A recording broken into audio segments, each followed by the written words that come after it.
Hey guys, Mike here from Lunch Money Comics.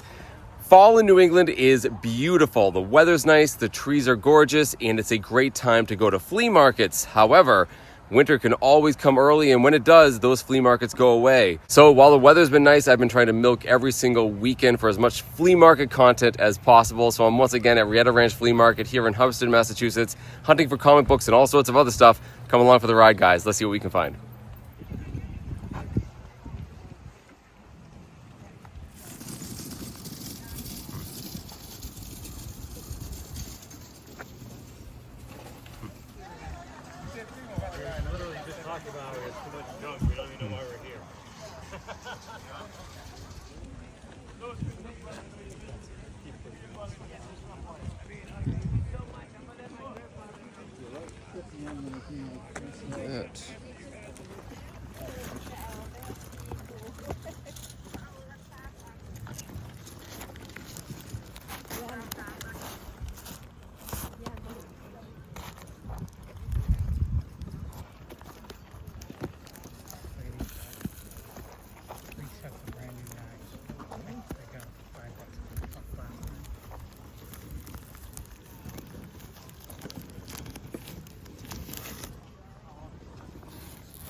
So it's a really busy flea market today. Last time I was here, there were a lot of vendors and not many shoppers, but today we get a lot of both. And all the overflow fields are full as well.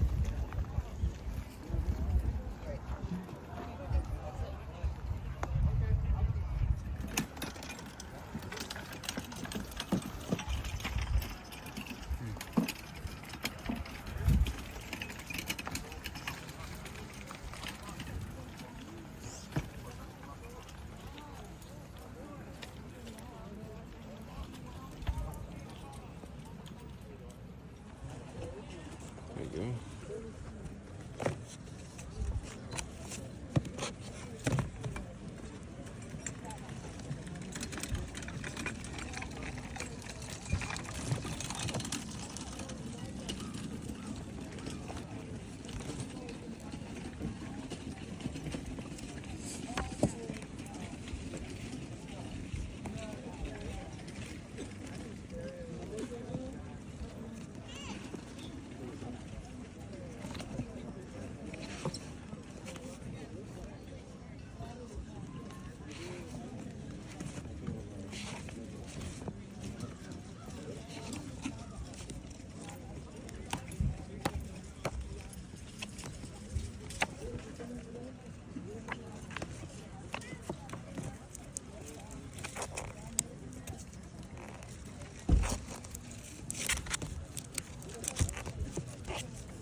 Perfect.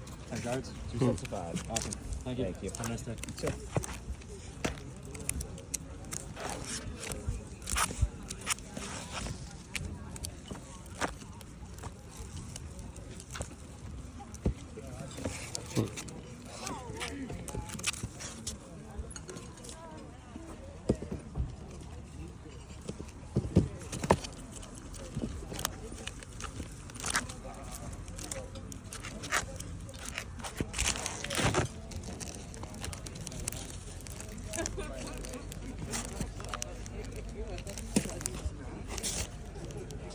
You are.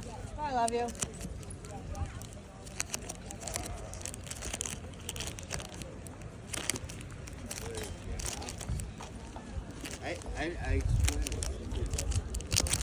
I'll look at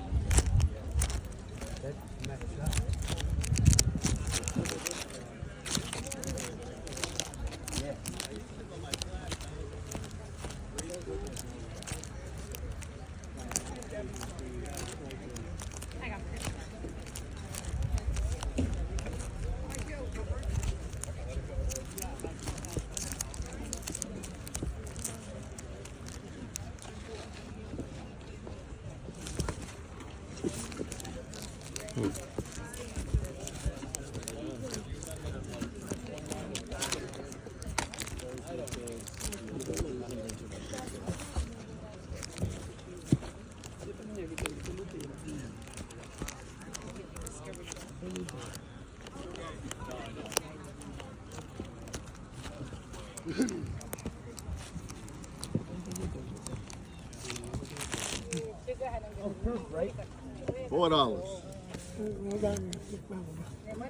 $4.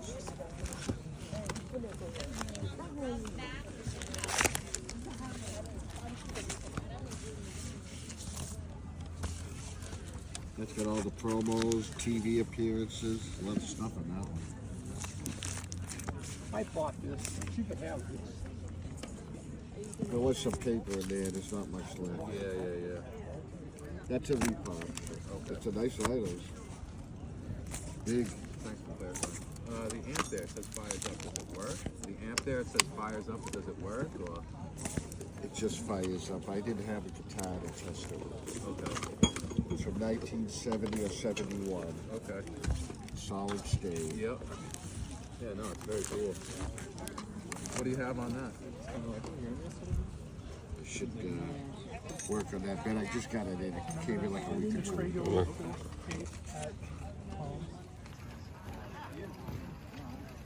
How's it going? Hey. These are comics. Superman. What are in these little packages here? Oh, ha! Yeah. A whole bunch of those. Oh yeah. They made a couple million of those back in the day. I know, right? What's the price on all these? Just $2. $2 each. Yeah, cool. Yep.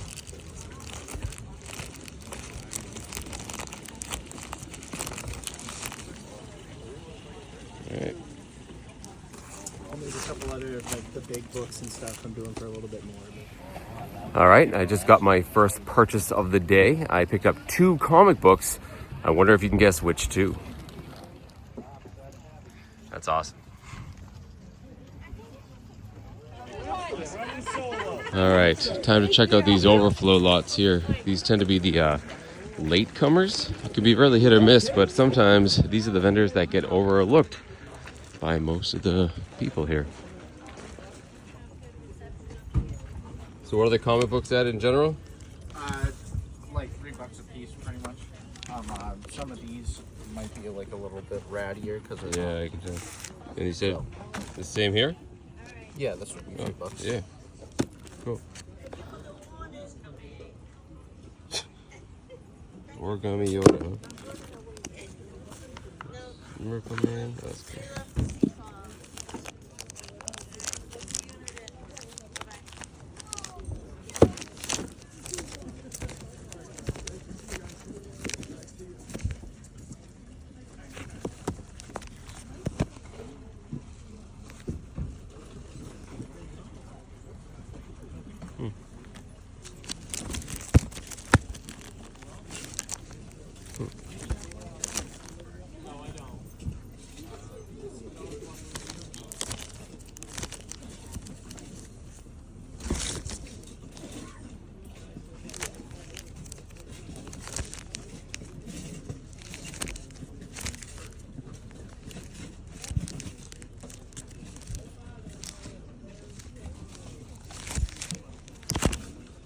Sweet, 2 for $5. Not bad at all.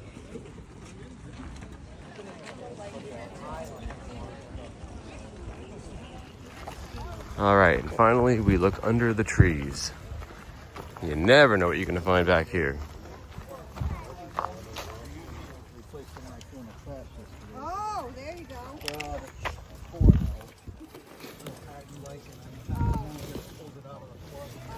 Old music.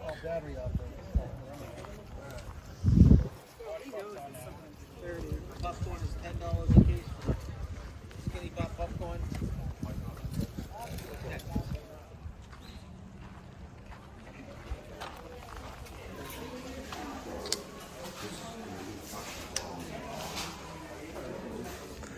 There's David with his comic books. Batman's Flea.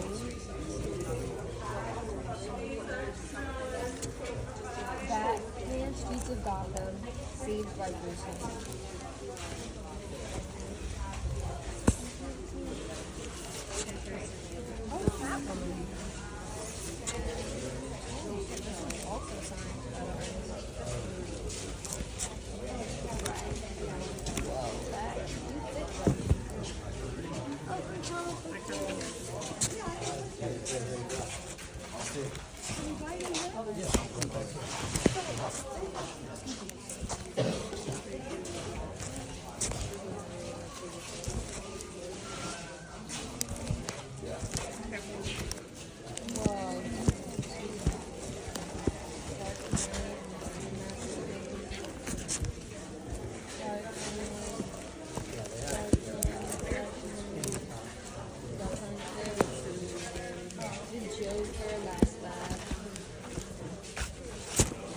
You have to look at these, what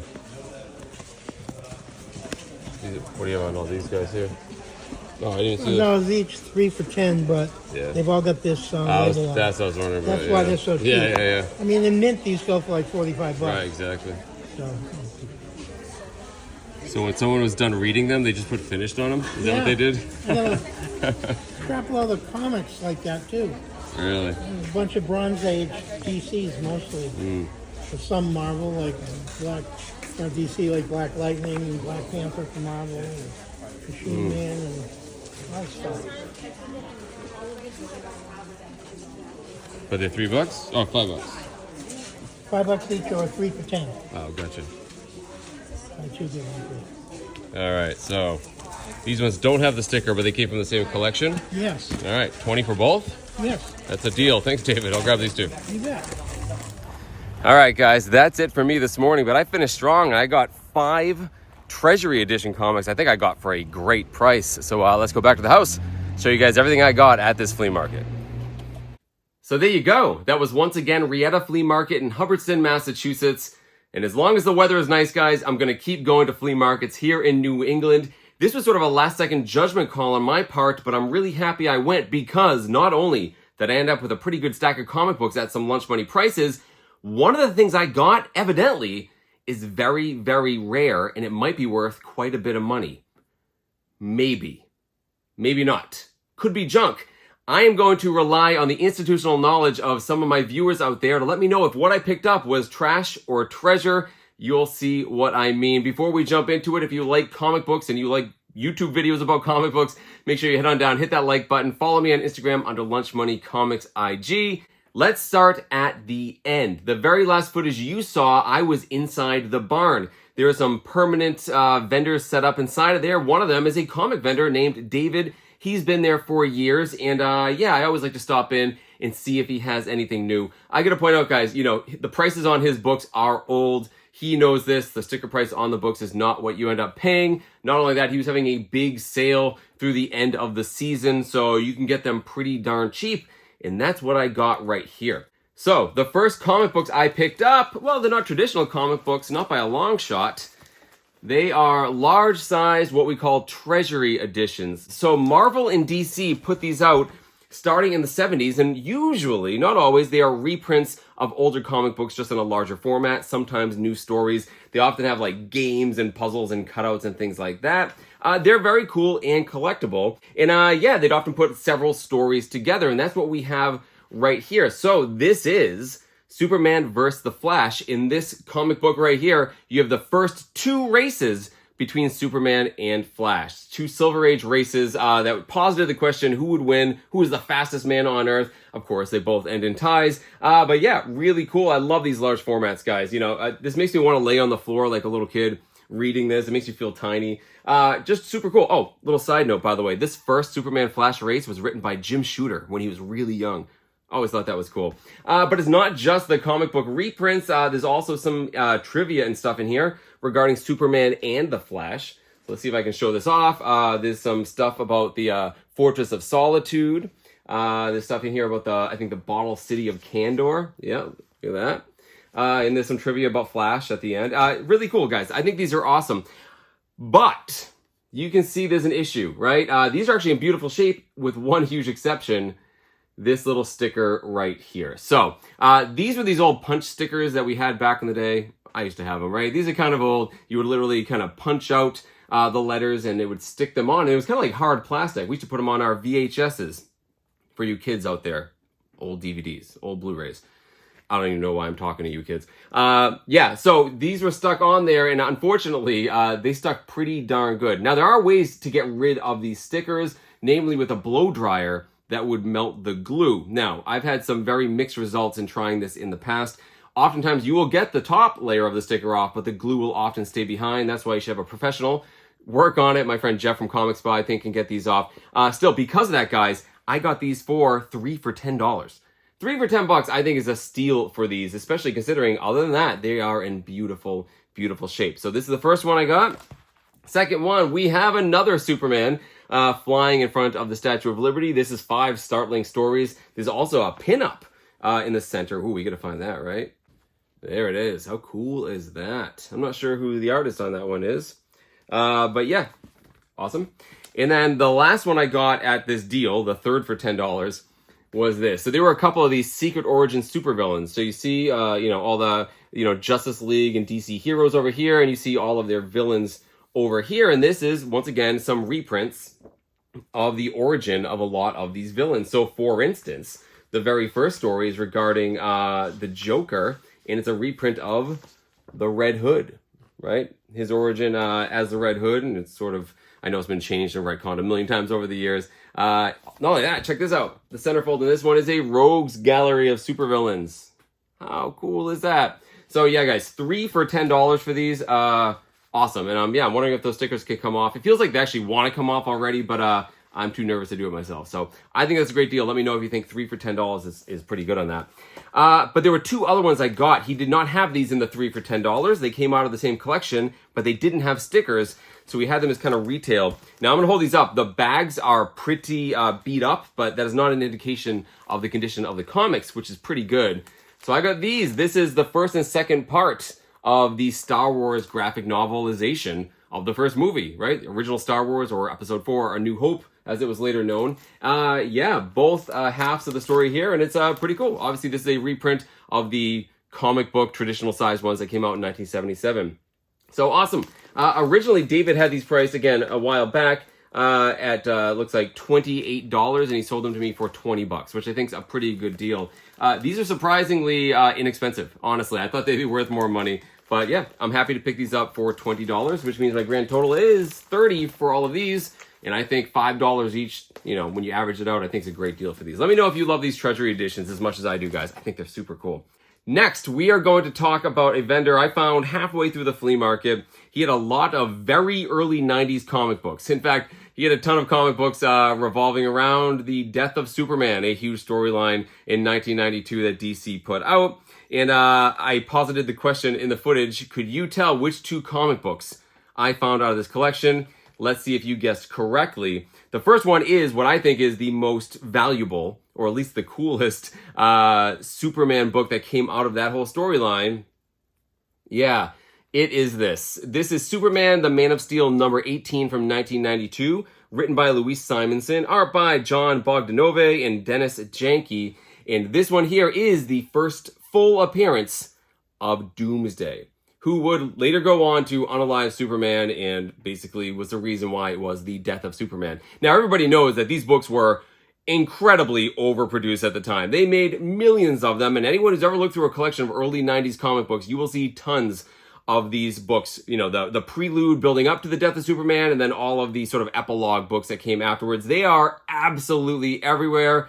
There was just so many of them, guys. Millions and millions and millions, and most of them aren't worth much. Even this one isn't worth that much, but I still think this is probably the best key issue in there. But again, they made a million of them, and Doomsday doesn't quite look like Doomsday. He's in a costume still. First Doomsday, guys. Happy to pick it up. I end up getting this for $2. $2, I think, is a great deal for this book, and it's in pretty good shape. The other book that I picked up, see if you guess this one. Yeah, this is the Amazing Spider-Man number 365. This is another one of those 30th anniversary issues, 30th anniversary of Spider-Man. All 4 Spider-Man titles had a fancy hologram cover. This one, of course, is a hologram homage to Amazing Fantasy 15. Now, there's multiple stories in here as well. One, of course, is revolving around, the main Amazing Spider-Man storyline at the time. David Michelini, you had Mark Bagley did the art in it, but there's also a preview in the back of this of Spider-Man 2099, Miguel O'Hara, and for a while, people kind of consider this his first appearance. It's not. It's a preview appearance. But why I thought this is really cool is I like Spidey 2099, and I love the fact that, hey, it's a preview, but you get the full art there by Rick Leonardi. Pretty darn cool.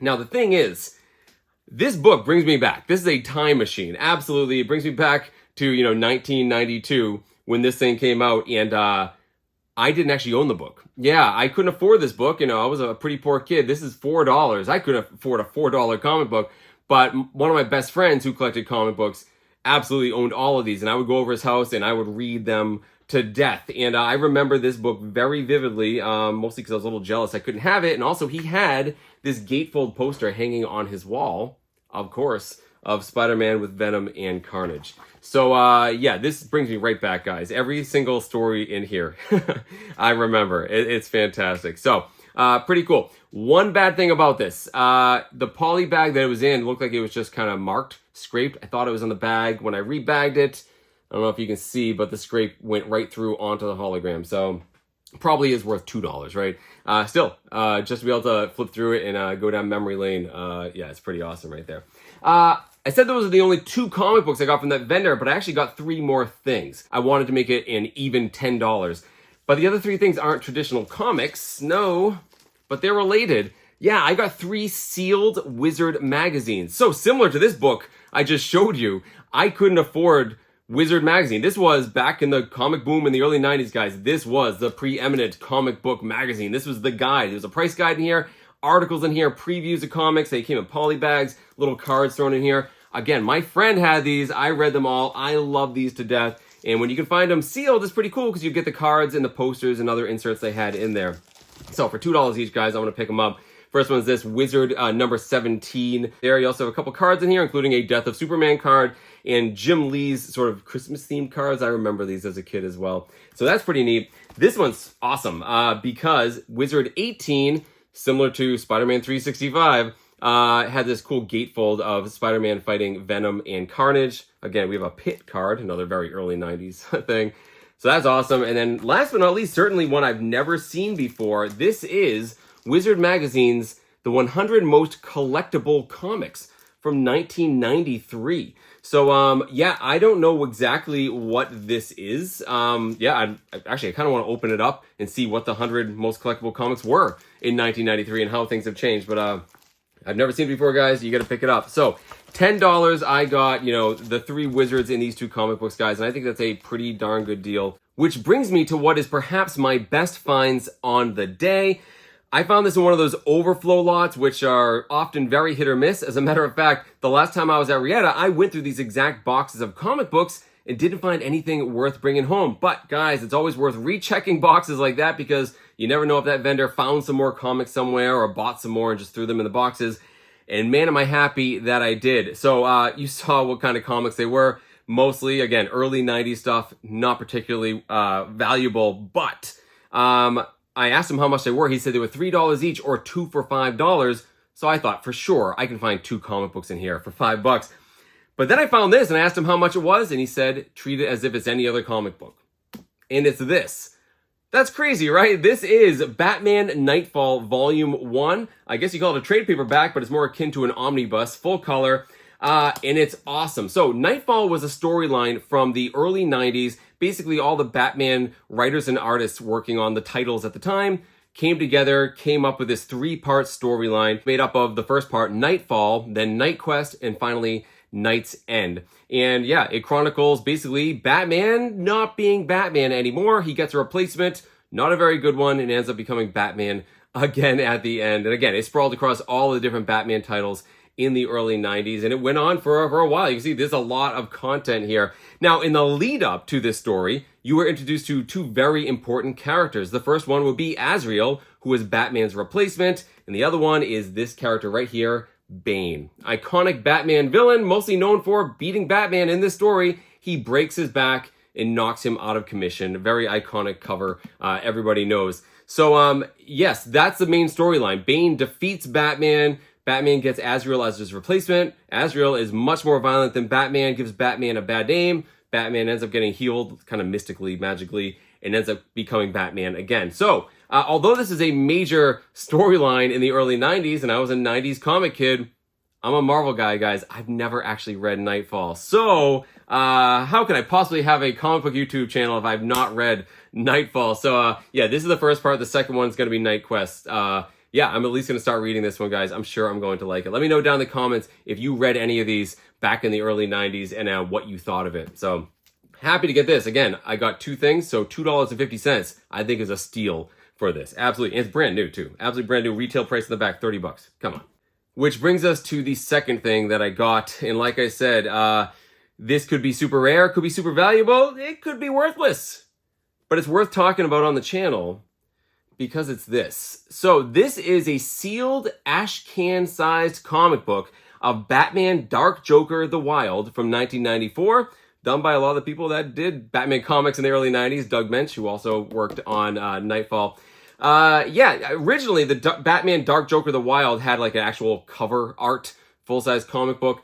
But what this is, and if you collect in the early 90s, you've probably seen these before. This was something put out by Hero Premiere, right? This is Hero Premiere number 8. And basically they made miniature ash can sized comic books. They sealed them with these little stickers here with the serial number. And these were given away as sort of promotions for lots of things. They'd be given away at comic book conventions. They'd be given out sort of as incentives to comic book shops. And you could even send away for them in Wizard magazine. Sometimes they'd have giveaways or special contests. So these were all over the place in the 90s. I come across them every once in a while still, and I think they're pretty cool and collectible. Now, I got this simply because, guys, I always say, if you see something you've never seen before and it's cheap, pick it up. It might be worth something. This has happened so many times in my collecting career. I just grabbed something because it was odd and ended up being something special. If you look this book up, the ash can size of this comic book, you will see this comic in the sealed thing. Yeah, absolutely, with one exception, the color of the font. So yeah, they had several different color variants of this. They had a blue one, they had a magenta one, they might have had a green one, but I couldn't really find a silver one. So I did a little bit more research, and evidently, while they had printed, thousands of the other ones, this was a special one that was only given away to people who sent in for it, I think through Wizard magazine. You had to win a contest. And how many of these did they make? Allegedly, 25. That's it. 25, period. They only made 25 of these, allegedly. Now, the reason why that number pops up is they did other Hero premieres like this where they changed the font. They had a special platinum edition, that's what they called this, where that's what they did. They printed 25 of them. That was the whole run, and they gave them away. Now, just because something is rare doesn't mean it is super valuable. Demand is a huge part of what gives something value. Does anyone actually want this? I mean, the other color variants are like less than $5 you can get them. So I decided to look this up and see what it was actually worth. And this is where you have to be careful, guys, because if you go on eBay, you will find copies of this book. I saw one where someone was asking $600. Another one, someone was asking $1,000. And probably the most realistic one, I saw one that had been unsealed, taken out. They were charging about $55 for it. Not only that, some other, comic book online vendors had this book out of stock, and they were charging anywhere from like $200 or like £100. But the important thing to note here is that I saw no records of this actually being purchased by anybody. I did see one comment by someone on the CGC forum saying they sold one of these because it was rare. Is this a $1,000 comic book? No. I don't think it is at all. Even if it is actually 25 copies, there needs to be a desire for it. And even that, guys, I'm not sure if it's actually 25 copies. Again, it's alleged, right? A lot of people claim that it is, but we don't know how many they made. I do want to point out, too, the sticker here does have a serial number. It doesn't say 1 of 25. It says 646. So I don't know if they kept the same numbering as all the other different color variants or if there really was that many platinum ones. This is why I'm a little skeptical. Still, I got it for $2.50. Is it worth more than that? Well, if it's as rare as it seems, yes, of course it is. But the reason why I want to have this conversation right now is I'm hoping some of you might have some more context. Again, these hero premieres were given away in a lot of different manners, in a lot of different places, and I really couldn't find much details on this, again, other than a couple of conjectures that it was part of a giveaway through Wizard Magazine. So let me know if you know anything about these hero premieres. Let me know if you know specifically about this book and these rare sort of 1 in 25s. One more thing I want to mention, guys, despite the fact that this is still sealed in a rigid Mylar bag, there's no backing board, and these smaller books tended to just get tossed in with other boxes of stuff, and they tended to get beat up, and this one was no exception. Despite the fact it's still sealed, there are multiple spine ticks on it. So even if it is that rare and worth some money, clearly that's going to hurt the ultimate value, but who cares, guys? I got it for $2.50. 2 for $5. Absolutely worth picking up, worth the gamble, and certainly worth talking about on the channel. So my grand total expenditure on the day was $45. I got all this stuff for, guys, and I think that's a pretty good deal. But head on down to the comments and let me know which of my pickups is your favorite, and do you think I paid a good price? And that's it. In the meantime, keep hunting for comic books in strange and unusual places like flea markets, as long as the weather's nice. Thank you all so much for watching, and I'll see you next time.